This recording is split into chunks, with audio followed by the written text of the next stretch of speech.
मेरे YouTube मित्रों, होली के राम राम। आज मैं पहुंचा हूं अपनी कर्म भूमि, अपने खेत में। मेरा खेत, ये मेरी कर्म भूमि है। मैं शिक्षक से पहले एक किसान का पुत्र हूं और मेरे पिताजी के स्वर्गवास होने के बाद मैं खुद किसान हूं।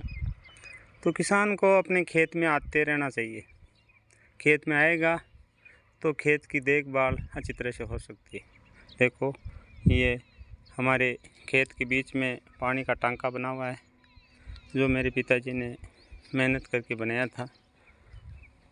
न केवल मेरे पिताजी ने टांका बनाया, देखो आज से लगभग 60 साल पहले उन्होंने ये ज़मीन, जो आप देख रहे हो, ये ज़मीन खरीदी थी। उस समय हमारी जो कर्म भूमि है उसमें बड़ियों का निवास स्थान था।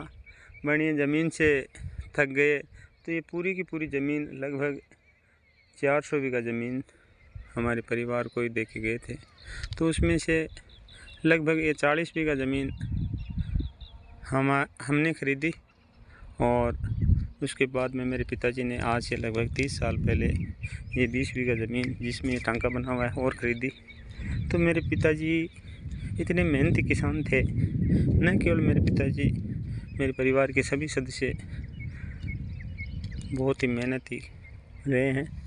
तो 60 साल पहले उन्होंने खेती पर जोर दिया, तो उनका दायरा सीमित था, तो खेती से ही वो कमा के खाते थे। उसके बाद जो हमारी पीढ़ी आई, उन्होंने पढ़ाई पर जोर दिया और आज लगभग 10-15 कर्मचारी विभिन्न क्षेत्रों में सेवाएं दे रहे हैं। न केवल देश विदेशों में भी नौकरी कर रहे हैं और अच्छा पैसा कमा रहे हैं।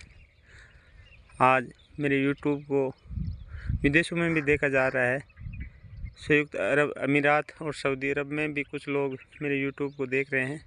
तो मैं आपको इस रेगिस्तान में रोइडे के फूल वगैरह खिले हुए हैं, इनके दर्शन भी करा दूं कि आपको अपनी माटी के बारे में पता चले कि कैसी है हमारी ये जन्मभूमि।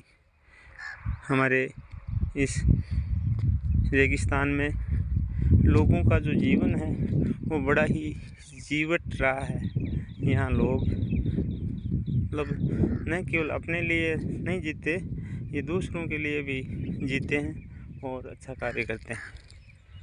तो मैं ये होली के दिन अपने खेत में आपको ये दिखा रहा था।